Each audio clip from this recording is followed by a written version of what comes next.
Hey guys, and welcome to my video. So for today, I will be giving you a quick tour of my desktop and my MacBook to show you what I do and have for school and how I organize everything.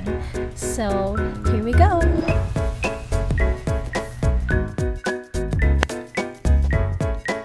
First, you can add the notes by going onto stickies and placing it on your desktop. Now, these sticky notes won't get lost even if you shut your MacBook down, so just place it wherever you want and it will definitely stay there. For me, I have 3 different sticky notes, one for schoolworks with urgent deadlines, one for weekly reminders, and one for things I need to remember. I color-coded everything and added a headline for each note. You can also make it bold, italicized, or underlined by using the command button. Okay, so let's just make a new note here. Okay, so here's the sample text and I will show you. So for command B, you can make it bold. For command I, you can make it italicized. And for command U, you could make it underlined.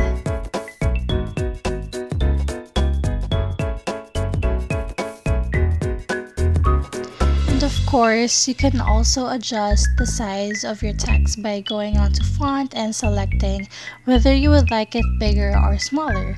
You could also use the keyboard shortcuts with command plus for bigger and command minus for smaller. You could also actually change the font of your sticky notes by going onto font and selecting the fonts.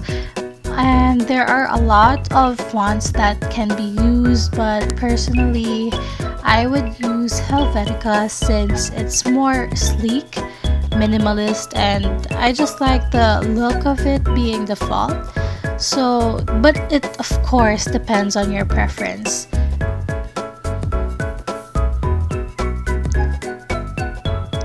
But if you'd like to check out other fonts, you could always go to thefont.com and just select a lot of possible fonts that you think would fit your aesthetic or whatever you like. But yeah, for me, I would always go back to the default ones, so it really depends on your preference. But yeah, I think the font is really the best. And of course, here we have, if you want to have your very own calendar, you could just screenshot from Pinterest or you could make your own. And then once you screenshot it, you could just place it on your sticky note or your stickies.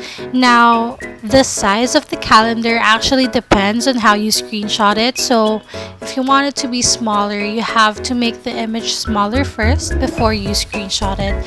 And of course, if you want it to be bigger, you have to enlarge the photo or the calendar before you screenshot it. Now, this is exactly how I want it. And I didn't want it covering my whole screen, so that's just the right amount. And I'm gonna place it here at the corner.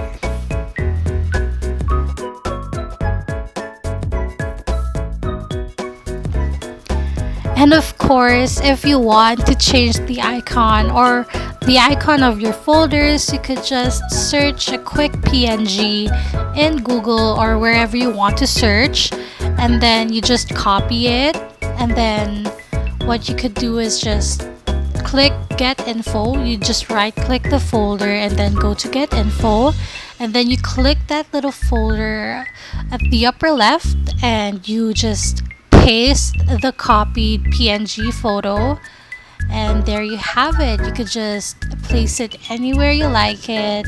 I chose SpongeBob, but of course he's not part of my aesthetic, so I had to delete him.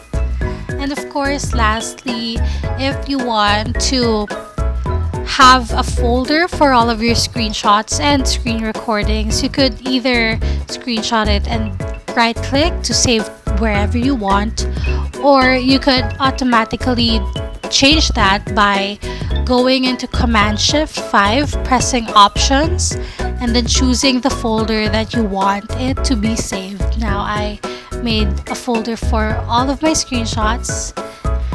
Now there you have it for my desktop tour. If you have any more questions or if you'd like to see more tips, just comment down below and I would gladly answer the questions that you have.